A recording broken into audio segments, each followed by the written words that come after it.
Filmmakers, it's time to use Soldo. Soldo is a payment solution that replaces petty cash given to employees and production assistants when in prep, on set, or in post-production. Soldo is a multi-user expense account that helps you control business spending.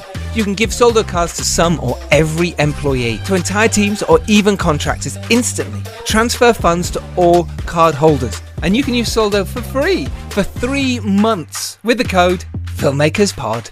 Soldo.com. Listen for more info in today's episode of the Filmmakers Podcast. It's the Pod Fiction Network.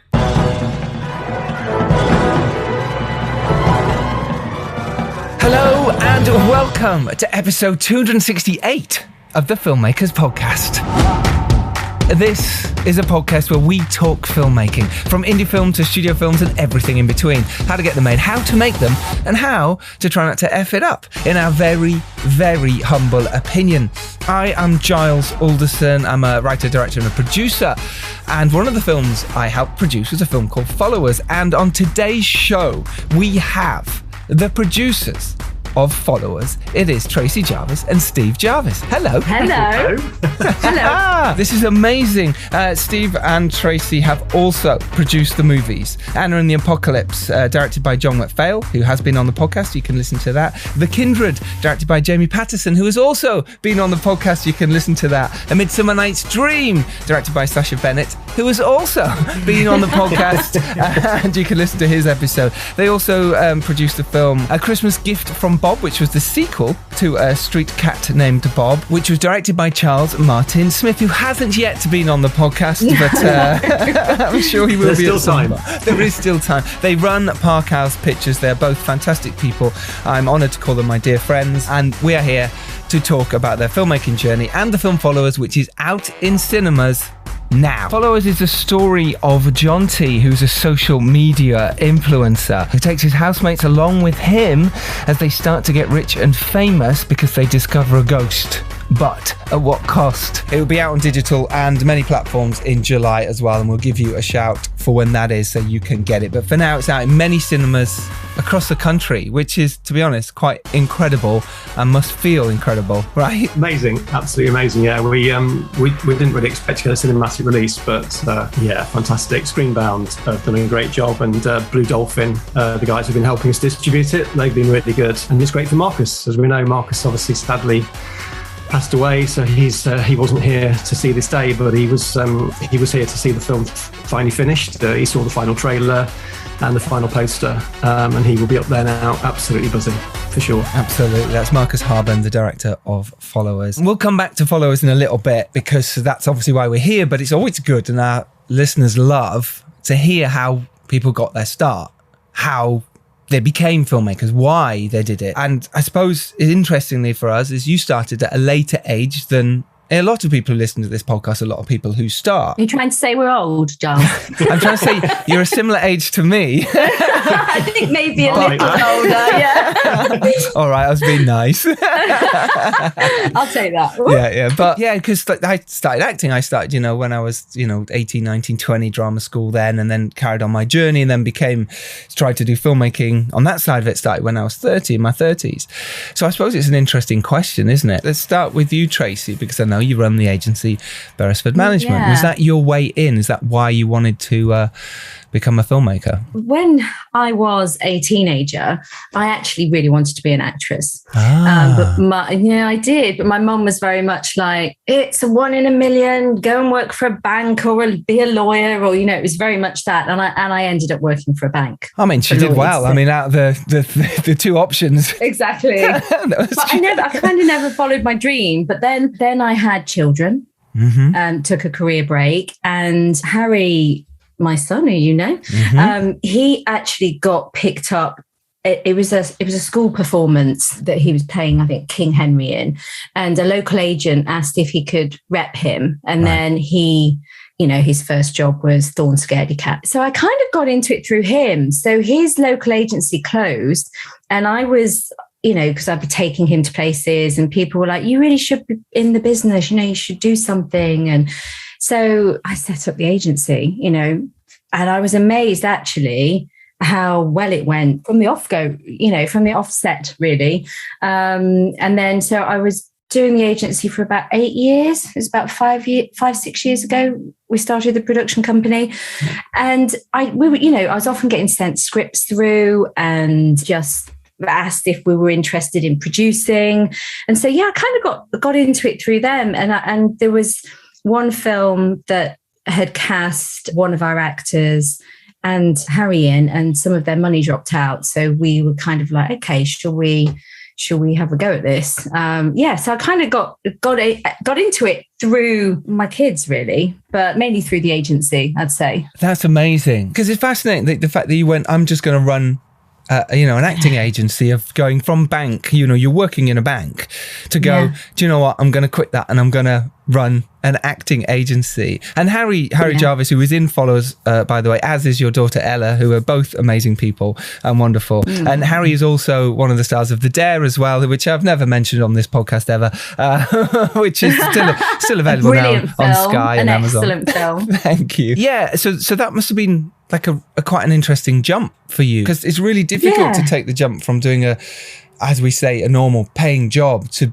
running an agency that you don't know. I mean, Steve, you must have been pretty supportive at that point as well, to sort of go, no problem, go for it. Oh yeah, absolutely. And also, I've known Tracy long enough to know when she sets her mind on something, she will make it a success. She's very, very driven and a very good people person. So yeah, she definitely is. I wasn't surprised. I wasn't surprised at all at how quickly the agency got going and how she built a reputation very quickly. And it's a really successful agency now. It's doing really well. Yeah. And I've obviously got staff working for me who are doing brilliantly. I was surprised how well it went, because like you said, I mean, I love film and TV and theatre, and it's like my biggest passion.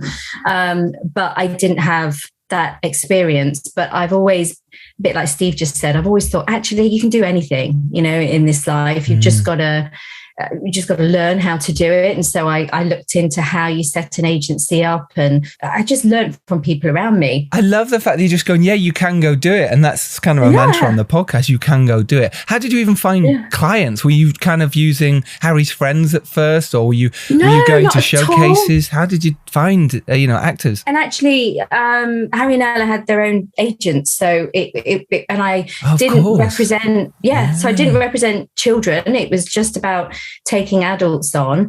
And I remember taking on my first 2 or 3 clients. And then there was, it may still be going now, but there was an actor's Facebook page. I'm not on Facebook, so I probably said that completely wrong. But there was this. I'm sure whole there kind is. of, yeah. There was this kind of. You had to be invited as an actor to be part of this, something to do with Facebook, and I was listed on there. Somebody had put amazing new agency opened, and I was just. It was either word of mouth, or I was just getting emails from this whoever had advertised me online. Yeah, so it was just amazing, really, when I look back. And it grew, like I say, it just grew and grew into what it is now. And the clients you've got, incredible. Some really great people on there now. Really good. Beresford's Management's doing well. Link will be in the show notes, by the way, if you want to look them up and look up Tracy's clients. Fantastic actors, and definitely worth employing a lot of them. And doing some amazing things. In fact, one of my clients is flying off tomorrow to the premiere of Moon Knight. I can't say who, because we're not allowed to announce him yet, but he's amazing. How amazing is that?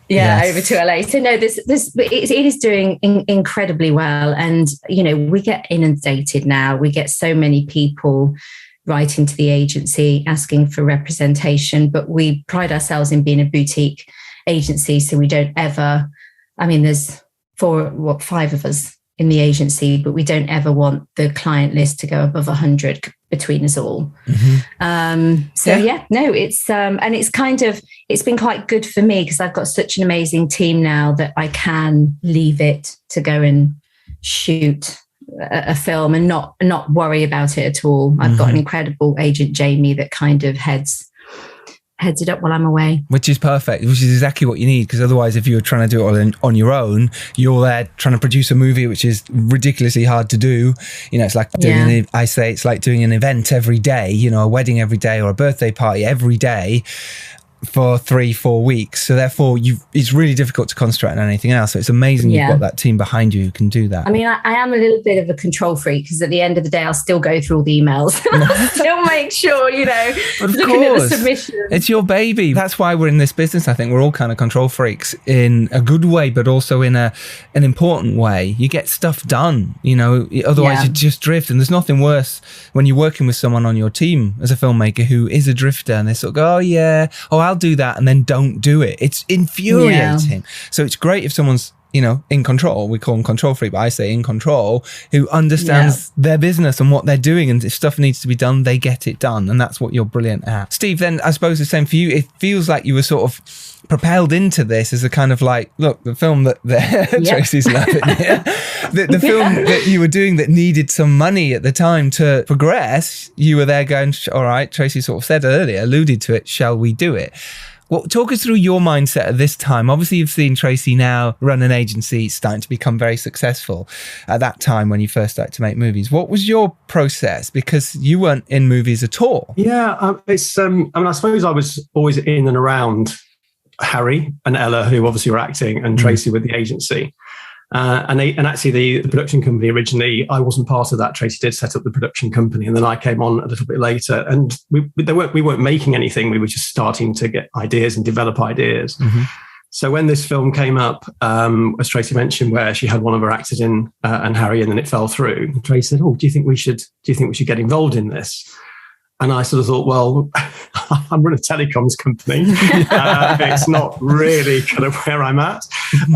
But actually, I was selling the business. So as it coincided, I was selling the business as this film started. And I was nothing to do with the company. I was an exec producer. I was actually sitting at home. As all good exec producers do. As all good exec producers do, watching Netflix. And going, why aren't we making that? Yeah, exactly. Yeah. And Tracy was out shooting, and she called me and said, Steve, this is a nightmare. And, without going into too much detail about this project, everything was a nightmare. All the promises that were made never came to fruition. And, it was a tough time, but we both want to succeed. We want to do the right thing by people. We really wanted to make this movie, which is now Midsummer Night's Dream, and it looks great, and it will get released at some point. And we were very proud of it. But it was certainly a film school. And what I'd say is that you're right. We started this very late, but I would say that film, for over a 3-year period, has been the most intense film school that probably anybody could ever go to. Yeah. And we've met some amazing people who have been really helpful along the way. And people we're still really good friends with now, and working with now. Yeah. So often good things come from bad, provided you keep that positive attitude and can-do attitude, and I want to make it work. So I love that. I don't think we could have learnt what we learnt by going to film school for 3 years. Well, I was an exec.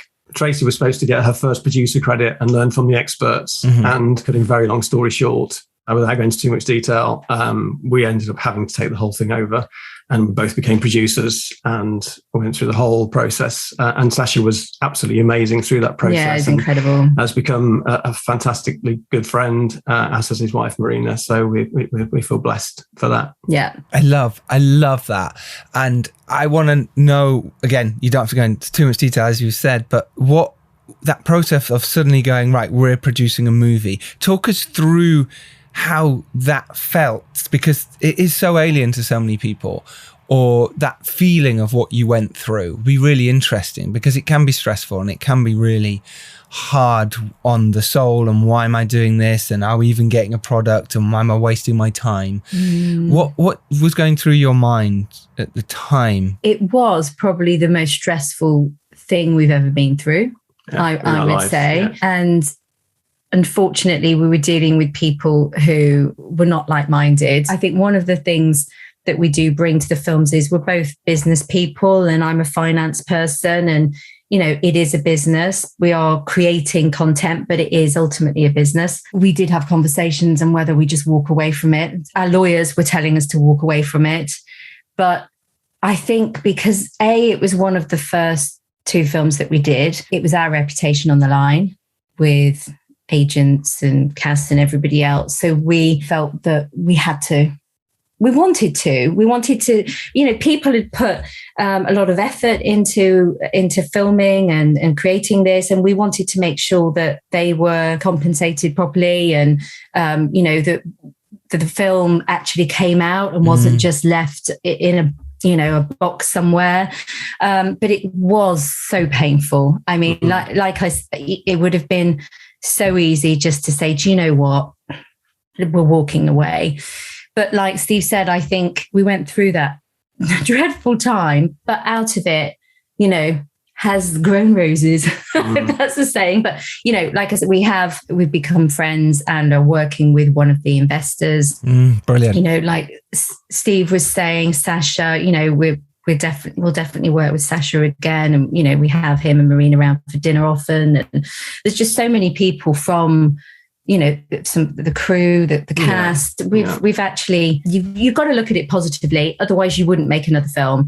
And I think for us, it was like, great, we're not going to do that again. We're not going to do that, you know. And I think as well, coming from a banking background, everything is so heavily regulated that for me, I kind of think, was I too trusting, you know? Yes. But it's just not, there's just no regulation in. And I think for me, I come from a telecoms background, and the same, the regulation in telecoms is pretty strict. You know, the customers you go and see, you sell them what they're expecting. You don't sell them something, you know, it's a very honest business. And so, and, you know, don't get me wrong, this industry is an incredible industry to be in. And there's so many great people, but there are some people in it who are not so great and not so trustworthy. And we learned a very big lesson very early on. And I think that's never going to leave me or Tracy. And we'll always take that with us on every project we do. It's a common story, you know, doing this podcast for so long. It is a common story. People's first films, or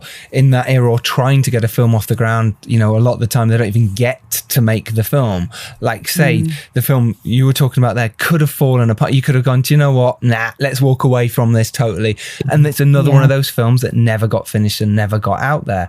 And it is really tough when you're starting out to know who is trustworthy or not. And you go into it with your eyes open and you go, yes, they're saying we can do these things. Yes, we're saying we can, but it's really hard. So let's talk about Anna and the Apocalypse a little bit then, because it was I love this film. And I remember going to Fright Fest with you guys to see it in the cinema for the first time for me, and loving it, laughing out loud, joyous with this film, wishing I directed it. It was it was a great film. Obviously, if you don't know Anna and the Apocalypse, everyone, it is a brilliant zombie horror musical. The music is amazing.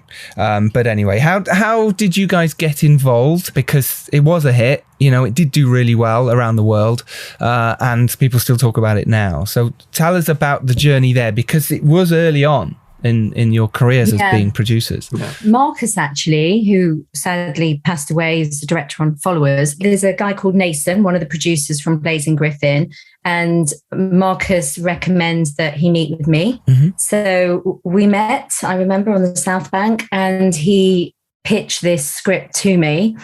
And he kind of had me at, it's going to be a zombie musical set at Christmas. It's like, yes, I'm in. Yeah. And it was so funny because he said he'd had so many people like, this is not going to work, a zombie musical set at Christmas. No. Whereas I was like, yes, let's do this. Sure. We worked on the script together. I mean, originally, I think the original script had, in the Christmas tree scenes, it had dwarves that were they, so we changed that. And there were lots of things that needed updating and changing, which we did. And then we brought on the lovely Sophie Holland, casting director, who's obviously now ridiculously flying The Witcher, you know, etc. Yeah, so proud. I mean, she's doing all the huge, I mean, The Witcher, Cherry, I mean, massive projects.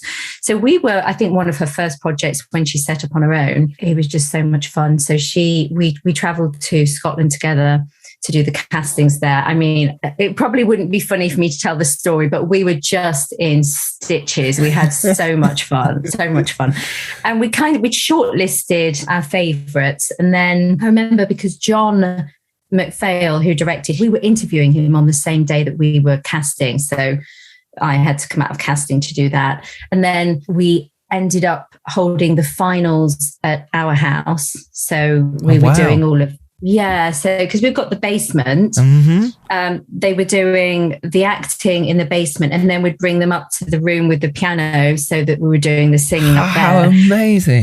But it was pretty much down to like the last two. So Sophie pretty much narrowed it down for when, because then of course John came on quite late. So and I was a huge fan of Ella's. I was really pushing for her because that voice is just incredible. It really is. Ella Hunt. There's some lovely people. Mark Benton, just gorgeous to work with. Ben Wiggins. The cast were just absolutely gorgeous to work with. But no, it's a batshit crazy film, but I love the songs. Roddy and Tommy, who, they're all original songs. For me, they made that film. Those, the songs were just incredible. Yeah. How was it on set then for you? Because this is now, this is a decent sized budget, shall we say. It's still not big, but, at the time it was like, wow, okay, we've got to manage this and organize this and prep and plan. How did you go about doing all that? How did you even go, okay, we need to? Did you have other people around you who were also doing this? So, because like I say, it's early days for you. So how did you learn this stuff? Yeah, definitely. Well, we had, because obviously we were doing it with Blazing Griffin. So Nathan and Nick were the other two producers on it. And of course it was all being shot in Scotland. It was just a really good team. It was about obviously getting those locations. So we had the disused school, I think, which was it was about to be knocked down. So it was fantastic for us because we could go in and use it. And then there was the big shopping centre, although we cut that scene, didn't we? And also because we filmed it in January, it was a Christmas movie. Financially, it was better because we were getting Christmas trees sold at £1 each. You know what I mean? It was all that kind of thing. Old decorations you could use. Yeah, exactly. Yeah. Everyone had them. It wasn't the summer where it's like, where do we get them? And they're expensive. Yes. Exactly. How did the money come together for it then? We were we personally invested it as well. So we were very invested in the film. Pretty much all of it was private equity, apart from an amount that Creative Scotland put in. Tax credit. Yeah, piecemeal together. How did you find that? Because I've obviously just done that on 3 Day Millionaire and piecemealed it together with some amazing investors and put all that together with the paperwork and speaking to lawyers. Yeah. And it's a totally different mindset from the creative side. This is, again, the business side we were talking about is making sure your numbers are in place, making sure that's done correctly, and the lawyers are all approved of this and your investors know exactly what they're getting into. How was that for you guys to jump straight into that? We did do it as an EIS so that the investors would have that tax advantage, and it's still not been passed. So, wow. So we've got our own EIS company, but this was purely Anna and the Apocalypse. So it's a completely different EIS and SEIS. So they're still trying to get that passed at the minute. For those that don't know, EIS is Enterprise Initiative Scheme, and the SEIS scheme is the Seed Enterprise Investment Scheme. Right? Did I get that right then? Which is basically your opportunity when you're speaking to investors to offer a percentage back that the government will give them because they're investing in something British. That's pretty much the lay of the land, isn't it? And SEIS is below 150 and EIS is everything above. And anything above is 30%. I think they can claim back. Again, that might have changed. That's Correct me if I'm wrong. And anything below 150, they can get 50% back. Yeah. That might have changed. Again, don't quote me on that. Things change all the time. It's still that, right? That's spot on. And I think because of my finance background, for me, I think investors are the golden egg. Do you know what I mean? The golden chicken, rather. Without money, you can't make your film. Yeah, they're a golden chicken. Let's go with that. Golden chicken. That's right. I'm terrible when it comes to all these little... Chicken's funny. Chicken and egg, because the golden chicken will then still keep laying the eggs. You didn't say golden frog, so you weren't too far. No. But no, I have the utmost respect for investors because, they are giving their hard-earned money for you to make your film. Yes. So for me, particularly with the finance background, I think the EIS is a really good way in mitigating their risks, because if they can claim 30% back of what they've invested straight away, then why wouldn't you do that? Yes, absolutely. Especially tax breaks, their tax issues at the end of the year, that's really goes towards it. So if they're thinking, well, I fancy a punt on this, and they have lots of money, high net worth investors, HNIs, then that is worth doing for them. It's like, okay, I'll put in a bit because I'm okay to lose this money type thing. So to get 30% back straight away is a bonus. Well, also if they have a capital gains liability as well, they can put that money into an EIS, and then they can get, I think it's, don't quote me on the figures, but it's like another 18% back. So you can actually get quite considerably more money back. That's 48% or more, depending on which one. And then if the film doesn't make its money back, which of course we all hope it does, but if it doesn't, then they can offset their losses. So if they're a 40% taxpayer, they can then offset their 40% on top. So you can really mitigate their risk by investing through EIS and SEIS. And it's brilliant to know that as well when you're speaking to investors, and obviously speak to a lawyer first to make sure you've got your numbers right.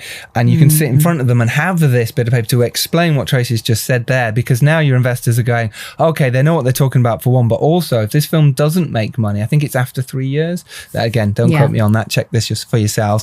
After 3 years, then they can claim that the film didn't make any money, and therefore they can claim quite a lot of that money back, which is pretty incredible offer to go to your investors with, to say, here's what we're trying to make for you, and here's what you could make, and then here's if God forbid something happens, something really goes wrong, this is what happens at the end of it, and you can claim that back. I think I would say is that it's the government have made it a lot harder now to get SEIS and EIS for companies. It's in our sector, it is incredibly difficult, and you're constantly battling with them to try and get these things through. So it's not how it used to be pre-2018. I believe it was a lot more straightforward. It was a lot more straightforward, and it also, they've changed the rules now where you have to have at least 3 films on your slate to say we are making 3 films. So you can't, like you used to do, as Steve says, before 2018, you could just do 1 film. So you could set up an SPV for each individual film and then just offset your losses or offset your winnings on that. But actually you can't do that now. So everything has to be in shares, often in a company. So you have to really know what you're talking about when setting up a production company now, making films. It's like with Anna and the Apocalypse, because it's just the 1 film, but they've also got their soundtrack and they've sold the rights to a TV, and we were in discussions with it being a West End musical. So although it's just the 1 film, there are lots of different avenues.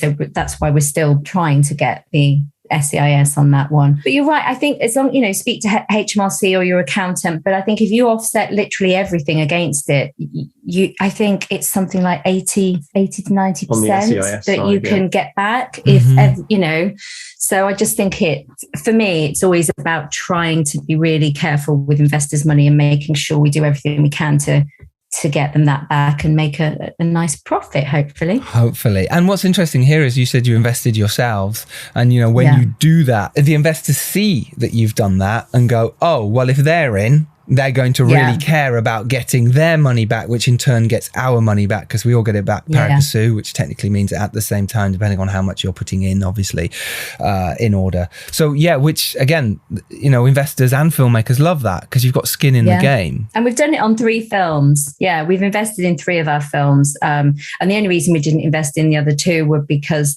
they were lower budget and we got the finance already. It's pretty incredible to do that.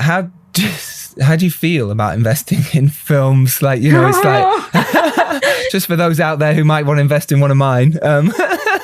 I think the thing is about film is that most of the people that have invested, I'd say all the people invested in our projects have done it, one, because they want to invest, but also because they love film. They love. They want the journey. They want to be. They want to be on that journey with us. So they want to come on set, and maybe they could be an extra, or they could have their son or their daughter as an SA. We have to say now, don't we? Yes. So that could happen. That they come to the film's premiere. So whether that be the Kindred and Followers at Fright Fest for the premiere, the investors come along. So I think for us, it's all about, you're not selling a dream. You're not saying that this film is going to make a fortune and we're all going to become millionaires. It happened with Avatar. It doesn't happen with everything on Paranormal Activity. But I think being realistic, being completely realistic about the film you're trying to make, being very clear what the budget is, bringing people on board who you really want to not only have them investing because you want them to bring the money on board, but you actually really like them as investors. You want to be part of the team. And I, for all of our films, I do very regular updates. I send emails out, text messages. We go out for dinner with some of our investors. Nice. Just to let them know what's going on. And I think that's really important. I think it's really important. And I think we all, we do our damnedest to make sure we sell the film well and hopefully, because as you know, it's not as clear as, oh, we've sold it for this and this is what you get. It's often drip feeding for so many years as more territories are being sold or more people are watching it on DVD. So of course we want to make money for our investors, absolutely. And I think also touching on the low budget films, it makes it incredibly hard work for us, but I think one thing, well, yourself will be the same, but one thing we're really good at is it would have been so easy for me when we had the big party scene with all the essays to order food in. Yes. Instead, I'm across the road making pizzas and Pasta, I remember. Steve's a driver, then I'm doing, you take on all those roles to save every penny. We're almost kind of looking after the investors' money like it's my grandma's, but because of that, if you go to like Anna and the Apocalypse or Gift from Bob, it's a very pleasurable experience and you can sit back and watch. And whereas on the low budget films, you're on the, you're opening up at 6 a.m. Well, as you know, you were with us, Giles. I was. Followers.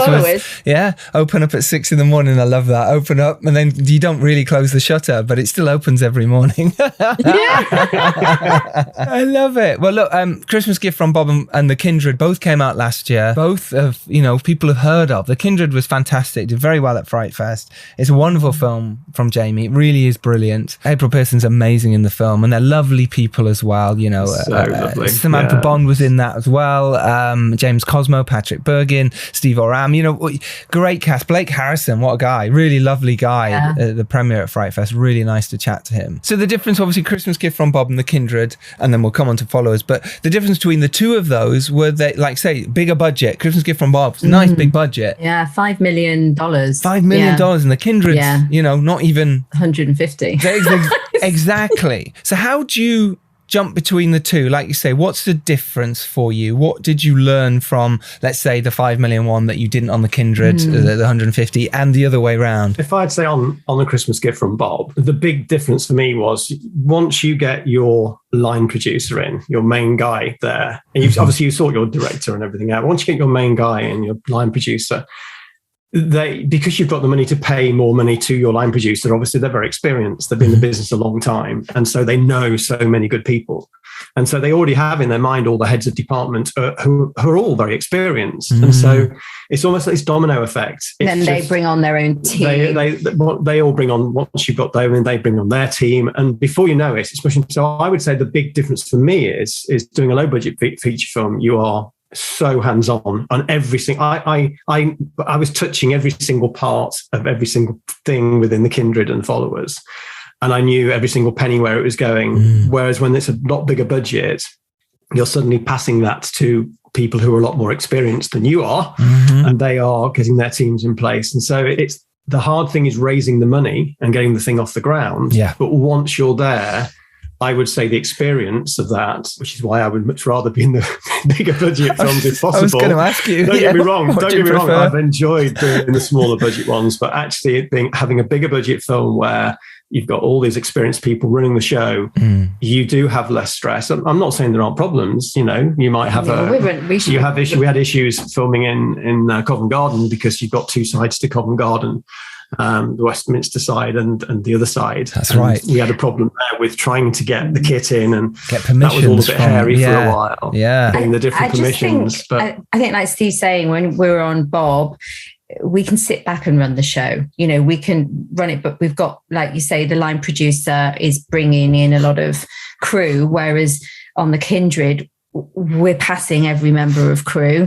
You've probably got 3 times as many people on the camera department. In every department, you've just got more and more people. And like Steve was saying, he would be the line producer, he'd be the accountant, he'd be the taxi driver. You know, on Bob, we had 2 drivers that were there to take us wherever we wanted.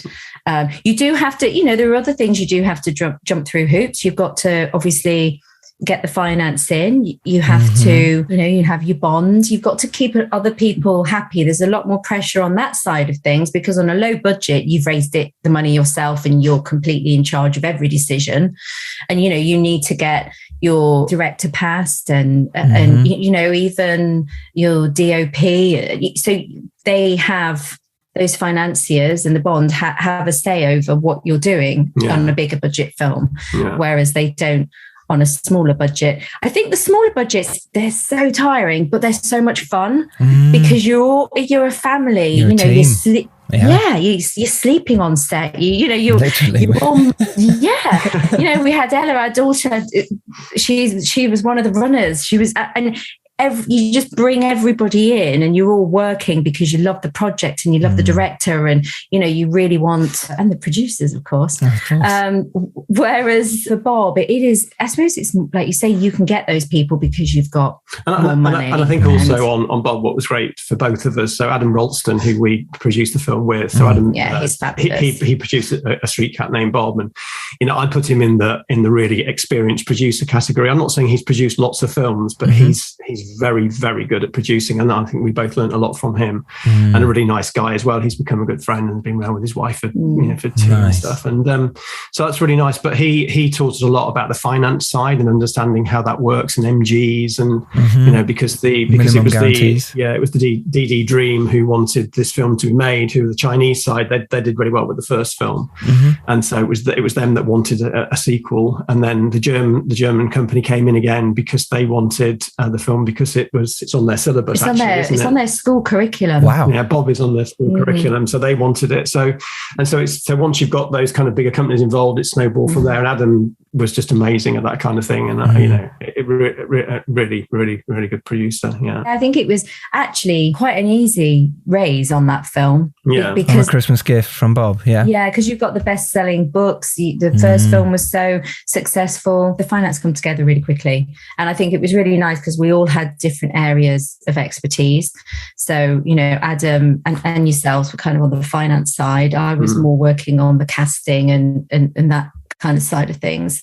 I think I actually got a lot more involved in the post-production side because we went into COVID times. Yeah. So it was trying to get those deals for different elements of post-production that we needed. So, and I've, you know, my background is, you know, sales. And so I think once you've got those kind of skills you can use, it's transferable skills into each part of the industry. And sorry, I'm just going to say one thing quickly. I have to shout out because we had Carolyn McLeod as our casting director, who is, of course, a BAFTA nominee now. Yeah, Boiling Point. Did an amazing job. She did. Yeah. That's so amazing. I was, worked closely with her, which was really nice. You've done well with these casting directors, haven't you? Of you know, picking them, and now look at them. It's all down to you. It will be. Of course. All down to me.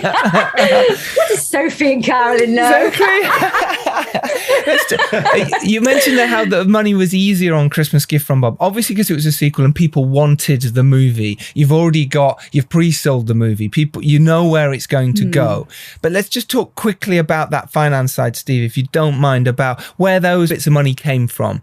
Was the budget already set? And then it was a case of, right, well, Germany are going to offer you this much. We can get this much, you know, post-production, but the equity we're missing. How did you piece it together? And was it a constant conversation with them all backwards and forwards to make sure the jigsaw fit? Yeah, I mean, for sure, the budget was set. The budget was set. I mean, it varied slightly, but you know, it was when you're that kind of number to start with, then obviously you're going to vary a little bit. But we did a few things. So we had obviously the MGs from those two companies, and once you've got those MGs, the exchange who with the sales agent, it's easier for them to go out and raise more money.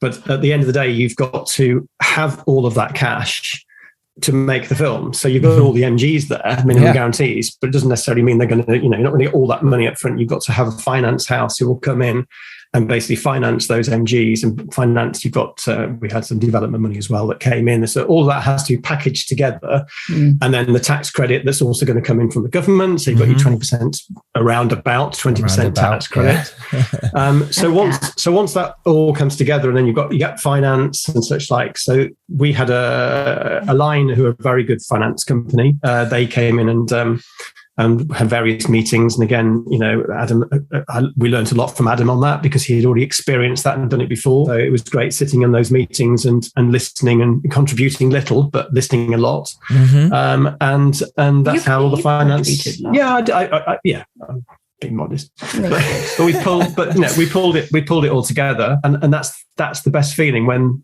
Because there's a lot, huge amount, on a bigger film like that, there's a lot of paperwork, huge amounts, constantly signing things off. And then obviously the Kindred money there, the difference between the two, like you say, that one was a lot of paperwork, a lot of different houses, lots of MG, and then the Kindred, which is, like you say, around 150, the difference funding the two. Talk us through the Kindred funding. Well, the Kindred, as I say, was literally just investors. So it was literally talking to people that we knew. Actually, funny enough, I bought a car from somebody and we got chatting about film, and he just turned out that he was a real film buff. He really loved film, and he was quite a prolific investor in lots of other things. Wow. And he said, he actually said to me, look, when doing your next film, just give me a shout. I might be interested in coming on board. Well, actually, I'm sending it now. And then of course, so he invested in the Kindred, and then he actually put us in touch with another friend of his, Pete, who you met when we were down at Fright Fest. And he's just such a lovely guy, and again, really invested in film and really wanted to be part of it. So I've become quite close with him, and so it's just bringing on all the different investors. And then there's Jason as well, and Jason, also this guy Jason brought on some of his own investors, and he was part of the team, and he got associate producer credit. And I think the thing is with that is that you're on this low budget, and all you're thinking is that at some point we have to say go. So do we say go? Do we say go now when we haven't quite raised the money, meaning that we can make the film, but we haven't got enough to finish post-production? Or do we wait till we got all the money and then maybe miss our slot? And I think the important thing I often hear on your podcast, sort of advice to give to people. I think my strongest advice is, and Jamie Patterson's great at this, which is why he's made 16 films, is he's realistic about, we have got enough now. I know I can make this movie for this amount of money. Let's go. So then it's like, okay, we've got the main location, which was Tredick Tower, which is a fantastic place to film. It's sort of brutalist architecture. It looks amazing. We've got a fantastic location. We had to go in that window to get that particular flat on the 23rd floor, I believe it was, in that location. So then we looked at the money, we looked at the tax credit we're going to get. We thought, right, okay, fine, we can go. And so that's you choose your date. And then it's like, from then onwards, you all know that you have to make it work. Yeah, right. And that date was only 8 weeks in advance of where we were, so it wasn't a lot of time to put it all together. Same with Bob, though. Yeah. We were filming for a good couple of weeks before everything had closed, and I know that's quite common, but it's quite scary. It's frightening because you've got to pay people. Yeah, exactly. And we were so straight with everybody. We said, look, it is closing. It's taken. There was some issue with some paperwork, but it's all there. But of course, you don't want to have those conversations with people. No, because you worry your crew are going to go, well, I'm off. Especially now when it's hard to get crew because they've been tapped up all the time for other things. So right now, if you said, hey, we don't know if the money's for it, they'll go, no, I'm too scared to not have this money.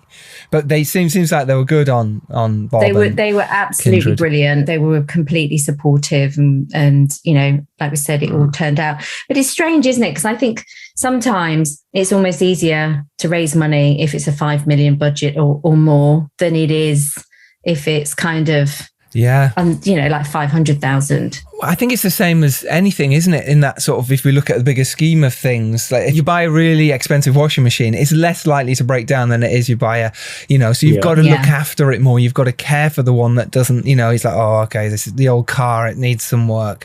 And sometimes with an indie film, it is that you've got to really care for every little area and make sure the money's working and make sure you're hands on.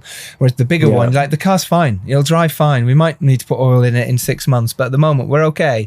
It's a ridiculous analogy. I don't know why I went with that, but anyway, gone with it. Crazy. We're with you. We're with you, Giles. Thank you. Please do. What are you talking about? No one ever knows.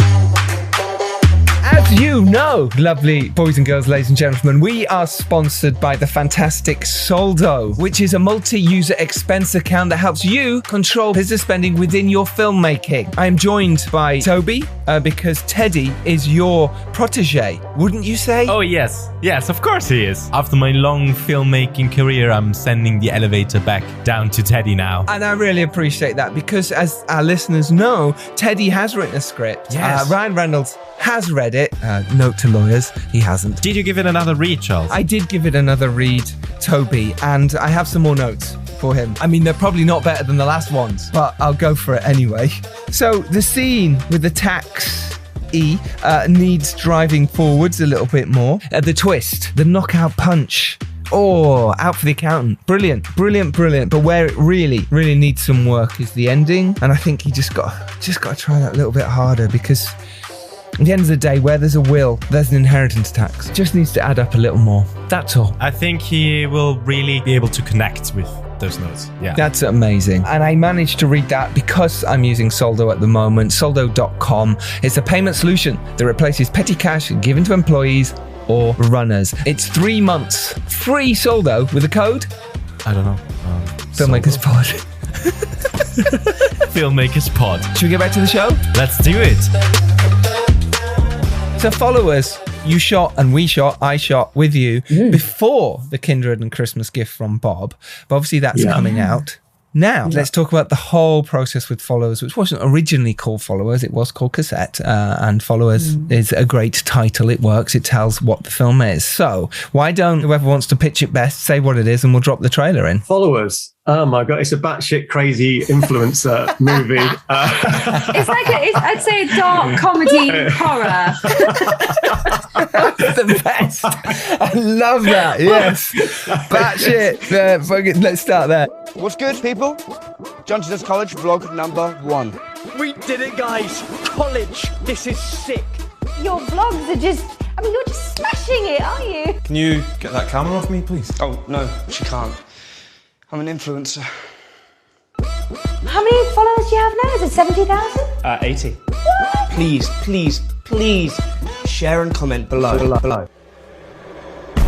Is there someone here? What's that?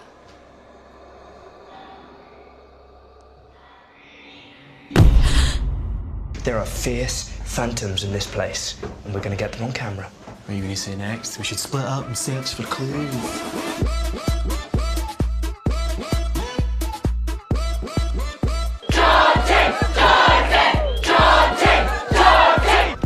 You're taking over, bro. But we need to get to 2 million followers. We need more ghosts. John, to make sure you're getting this. Are you seriously going for a selfie right now? So what I love about this movie is that we had so many cameras running on this film. I mean, we had, I think we had about 10 or 12 cameras running. And we had GoPros, we had Alexa Mini, we had a couple of Sony cameras, a handheld Panasonic, we had iPhones, we had Androids. We literally had cameras everywhere. Yeah. And Will Honeyball, who deserves, Will and his brother Ben Honeyball deserve massive credit for this film because Will was being shoved all this content. He was working and sleeping in the office at St Mary's University in this little thing that we like to call an office, which was just a room where he slept. And Ella, our daughter, used to go and wake him every morning to get the walkie-talkies to start her running job. And he had to piece all of this together. And I used to go in there and say, Will, how's it going? And he'd go, and just like literally just downloading footage left, right, centre and trying to piece it together while we were on set. But let's give our audience a little picture of what this film is. So we shot for 2 weeks in a university digs. Out of university time, so we could use their dig. So it was a really big house full of loads of little rooms and bedrooms and corridors and a kitchen, and one of these small rooms was where Will, the editor, who's brilliant, was sleeping and editing at the same time, and we were using it as our office, and we were using it as where we were charging the radios. But this film we're all involved. Steve and Tracy's house is pretty much across the road, so not far away, maybe 100 yards, of people were sleeping there where I was sleeping.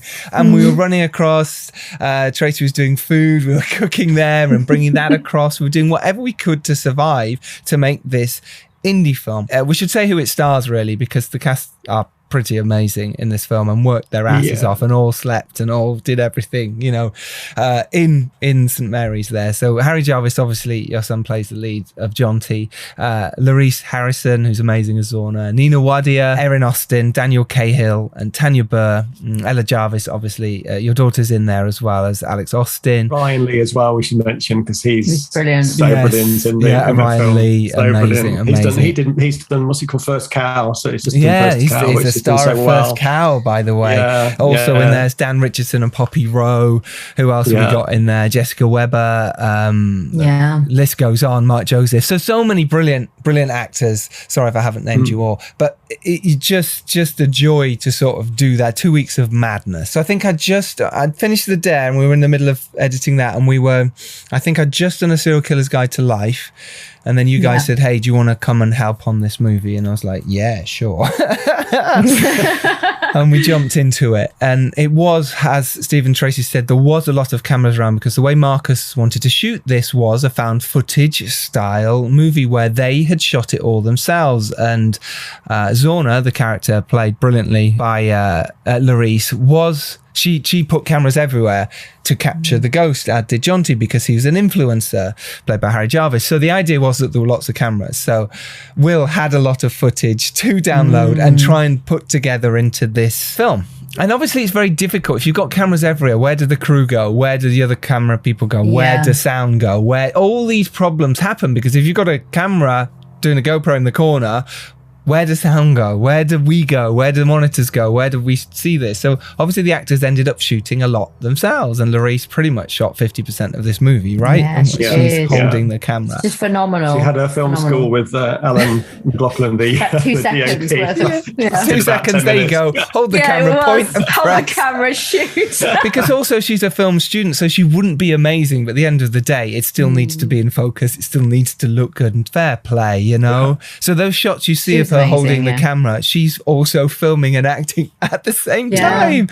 Incredible. So's Harry, so are so many of the others. And it was a testament to their ability to just get on with it.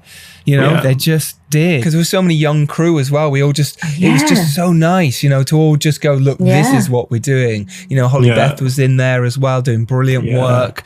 What was Edie? It was amazing. I mean, absolutely. One of Bella's friends. So many people just were with us for the whole time, and just really, you know, it was a film school for so many, but it was a joyous experience. I ended up first ADing for the whole of the second week. That's right, because Ewan did the first week, didn't he? And held it all together for us. It was great. And then it was myself and Holly Beth really just running around, you know, and fair play to her for that. There was a moment where we had to do the party scene, and my brain was absolutely fried. I was like, I have no idea how we're going to pull this off. And she just went, right, I'm on it now, and just ran round and just organised and just fantastic. But also all of the essays, you know, have been pulled together pretty much by all of Ella's friends. They were just like, and some of our actors, and it was incredible, really. 60 or 70, didn't we? Yeah, probably more. I mean, there was more like 80. The pizzas were flying that day. They were. There were so many sort of vague memories I have of it, but and so many lovely memories, and so many. What are we doing? How are we going to pull this off? How does this make sense? What is happening? So talk us through how you came on board. Talk us through again the money side, which is really interesting, and then we'll talk about anything else happened on set and the selling of this and other movies as well. I think how we came on board. So Marcus called me one day to say that he'd written, because, you know, we'd had him and his wife and children over for dinner. And then he called me like several weeks later and said he'd written this film, and he'd written it with Harry in mind for the lead, and could we give him his number so he could contact him? So they kind of worked together, didn't they, on a lot of it? And Harry came on board, and then he was going to go out to other producers, and then came to us and said, would it be something you're interested in producing? And at the time, what batshit crazy influencer movie I'm in. So they go. I love it. Yes. Tracy's like, what zombie comedy musical I said at Christmas I'm in. Steve's like, I want this one. I want this crazy, batshit crazy influencer movie. Long story short, we came on board. It was Marcus's first feature, so I really wanted to be able to help him make that. And he'd done lots of TV. He'd done lots of TV before this, so he knew the ropes. He knew reality TV in short film, so he understood it, and that was really important. Yeah, for sure. So the finance was pretty much the same kind of thing as the Kindred, except actually it was like one of the finances is our next door neighbour. Amazing. Him and his wife investing. We were just chatting one day playing pool, and he said, I'd quite like to have a little investment in one of your movies. And, I love this. So okay. All right. So, but he never push, do we? Oh, no. So we were like, okay, go home. And then literally a week later, we'll get a call from his wife going, we really want to put this money into the film. Yeah. And Ian is just he's such a film buff. He just is so invested. So again, because we were filming pretty much over the road from our house, he was coming over and watch the filming. And he was an essay. And he was an essay in it as well. In fact, one of our other neighbours over the road, the other side, was an essay. And then another friend of mine, Andy, we were out for a beer one night and we were chatting, and he said, I'd like to invest as well. So he put some money. So we just literally a few friends. What is it you give them that makes, you know what I mean? Do you give them information memorandums, or do you just give them decks? Do you give them how their return of investment? Yeah, so information memorandum on the whole thing. And again, this is an SEIS, because it was the first one of our SEIS. Again, as I say, I have to say this, we're still struggling with HMRC. I think we're getting there, but we are still struggling with it. I think we're definitely getting there now. I think we definitely seem to be getting there with it. But they didn't come on board necessarily because the tax breaks come on board because they wanted to be part of this. One of the investors was one of Marcus's friends who came on board, and he's actually speaking on Norfolk Radio this Friday about the film, because it's going to be showing in Norwich, which was Marcus's hometown. So there's all these people who really just wanted this film to be made, including obviously ourselves. And so it was just literally, this is the budget. It's all been raised. It's all very lucky. Independent financiers, and then obviously the tax credits, and that's enough to make the movie. And it's a low budget movie, and we all had to muck in and make it work. And again, because I was the line producer again on this, let's just say we didn't actually pay ourselves very much money, as you know. I know. And 3 years later, still not. But it's all about making the movie, and we're really proud. I'm really proud of it. I actually, for the last 2 years of my life, I've been completely embedded in getting this film finished. And obviously, sadly, what happened with Marcus, it became even more important. He wanted so tragic, isn't it? It's so tragic. It is. And you've been brilliant, Steve. It has to be said, for actually getting it done. You were the one who's pushed and really fought and really said, no, I want this done, and I want to make sure, for Marcus's memory, but also you were the one who took it on by its horns when it was, the 3 years of the struggle, to go, I'm going to keep working on the edit. I'm going to keep working it better. And it's massively testament to yourself and Will as well. Absolutely.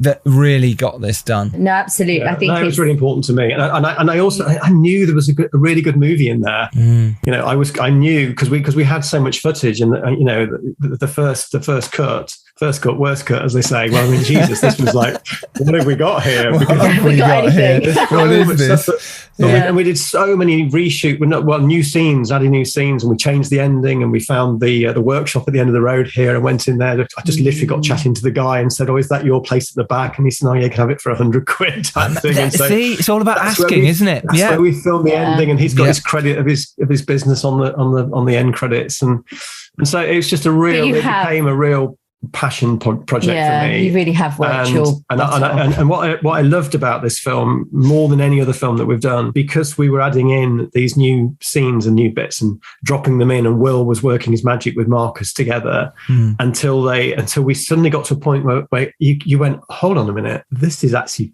becoming a really good movie.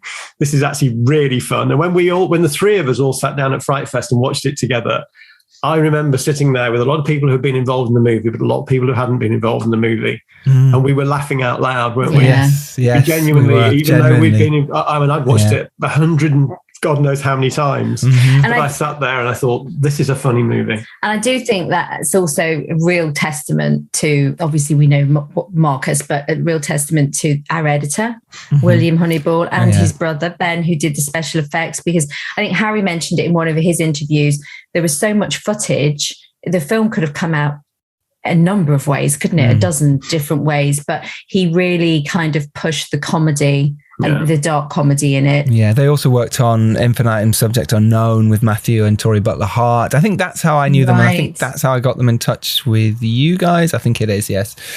Just wonderful people. What did you learn looking back now from making Followers? The troubles that did happen on set, and there were a lot. You know, it was difficult. It wasn't easy to make that movie. There was a lot going on. What would you do differently, I suppose, is the question. I'm not sure we could have done a lot that much differently because we were restricted by the money. So what I would say is that the crew that we had in the main were amazing, absolutely amazing. And, without them, we'd have been in real trouble. They went above and beyond and working those extra hours and bleary-eyed and all the rest of it. I think the thing that's important is to really respect your crew. You know, if you want them to do those extra hours for you, you have to look after them, whether it's feeding them pizzas at 8:00 at night or, taking them out for a quick beer or whatever it is. I think everybody has to be pulling with you to make that film.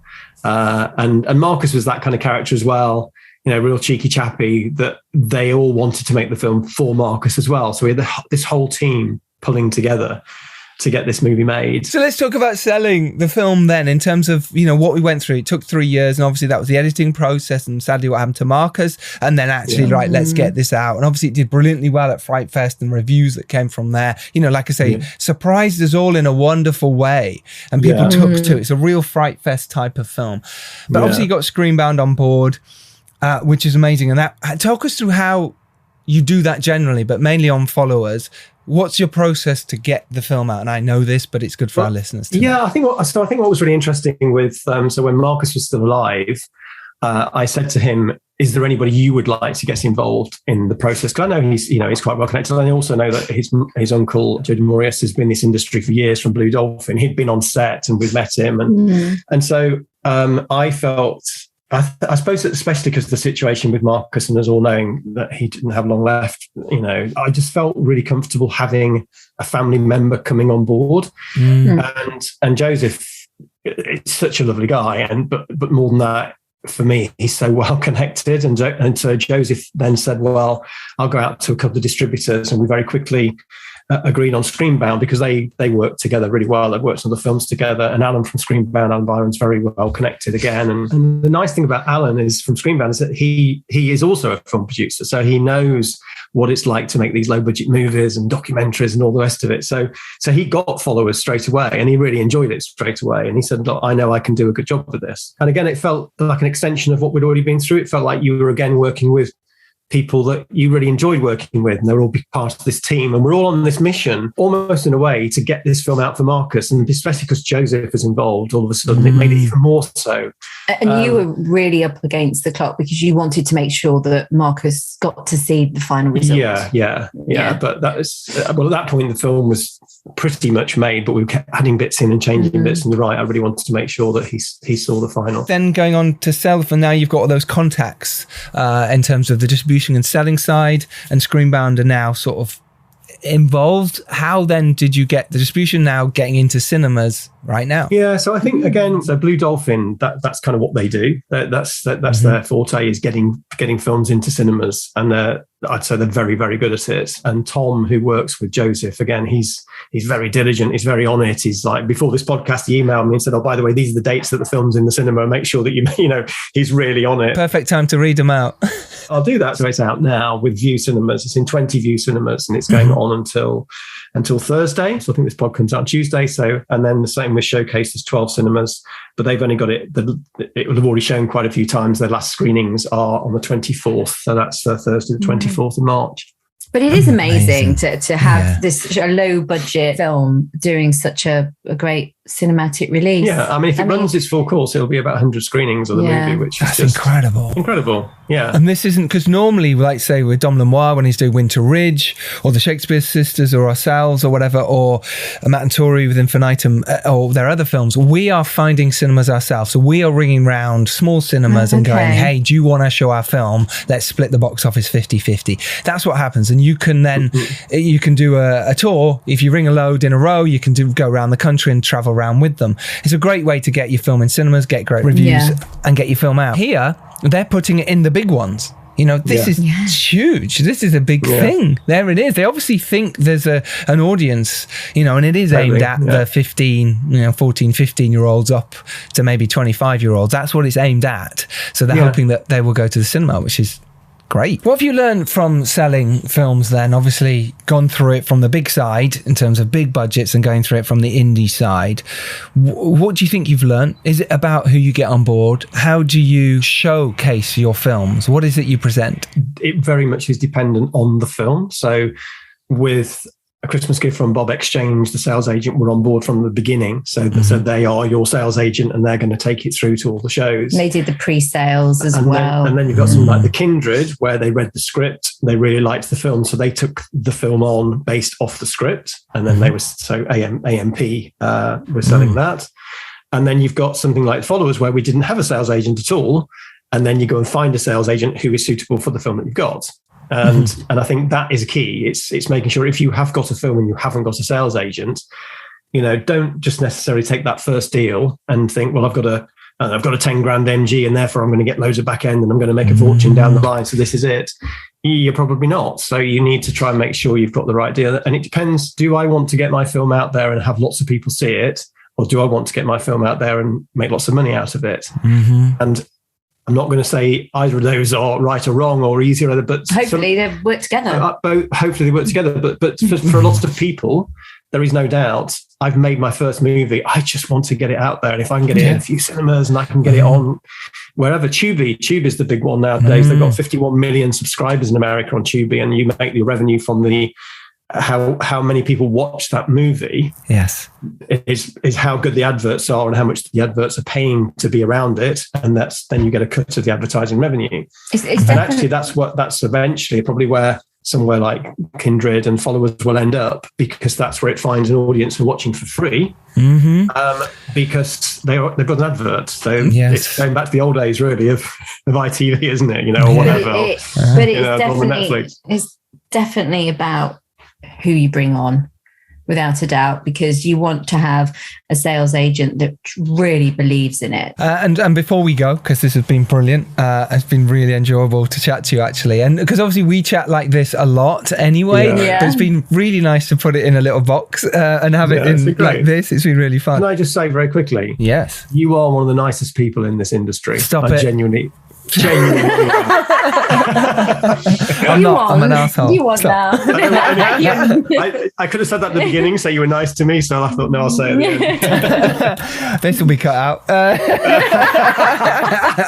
But thank you for saying that. But yeah, if obviously you've given loads of advice, but what advice would you give to a producer now about to make their first or second film? Anything springs to mind? My biggest piece of advice is to make sure you're working with the right people, the nicest people and the most trustworthy people, and just people that are solid. You know, there's so many good people out there, and so, like Steve was saying, so many not good people. I do really think it's about who you work with and getting the right script, because at the end of the day, if the script's not good enough, then it's never gonna. Doesn't matter what happened on set, does it? It doesn't matter if you had the best time or the worst time. If the script's not good enough, and the same the other way around. You know, if the script's amazing, people only remember that at the end of the day. I think what else I've really learned as well is, because we've gone quite quickly with our films, but just don't rush it. You know, you might have the most amazing project. Go with it when it's ready. So that's what I would say. What about you? I'd say if you can work with your wife,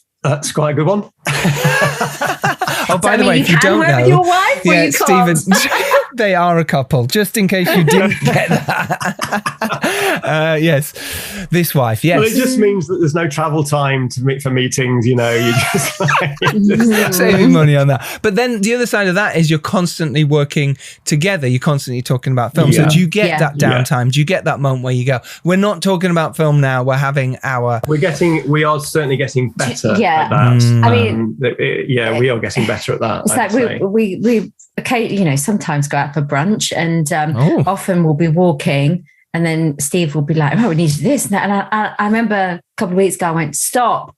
Let's not talk about work at all. Let's just go and talk about you and us, and stop. Don't talk about it. And the worst thing, Giles, right? This is my pet hate here. I'll be working at my desk here, and Steve's desk is there, literally next to me, right behind you now. And he will email me. He'll email me, and I'm like, should we have a meeting? Says the email. What the hell are you emailing me for? To make it official. Steve's working by the book. Your advice, Steve, is that? Don't work with your wife. Don't work with your wife. Or to get one first. I think my advice is, number one, as Tracy says, is script. Yeah, the script has got to be right. There's no point raising loads of money and going through all the pain and all the agony, and then and flogging away at a script. That get your script out there, share it with a few people, make sure people actually really like your script first. That's so important. And then once you've got a good script and you start raising the money, then pick a date and just go for it. Yeah, and be honest. Just be really honest in everything you do, because there's, like you say, there's a lot of bullshitters out there, and I think that's what people will trust you and see you for what you are. Just forget the bullshit. Just be honest. Amazing. We're all trying to make things, aren't we? There are always problems to be had, and I think by sharing it like this, it's you don't have to hide it away. Absolutely. And would you say it was worth it leaving banking? Are you proud to say I'm a filmmaker?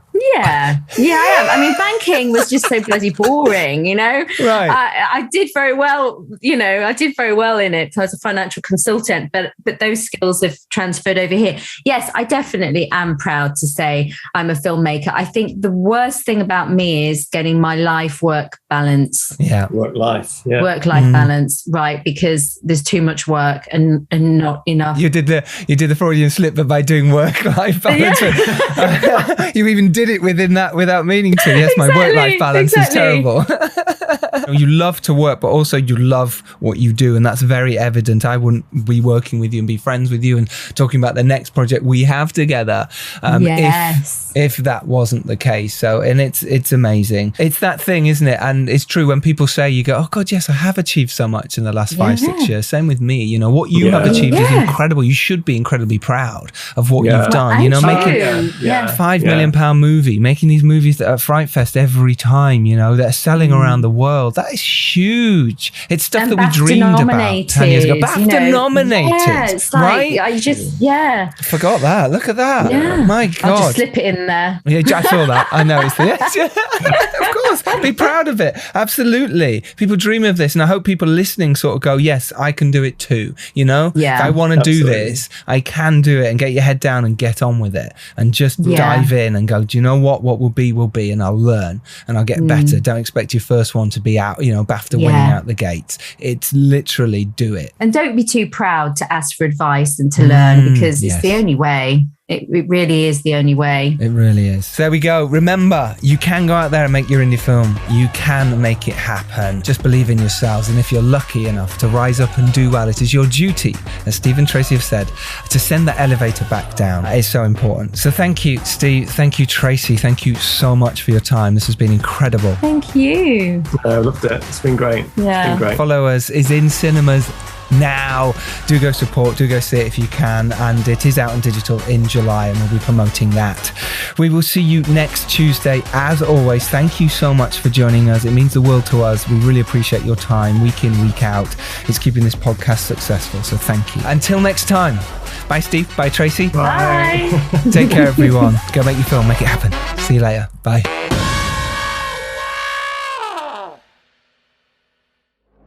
We hope you liked today's episode. If you want to hear more, visit our Patreon for bonus clips and exclusive content.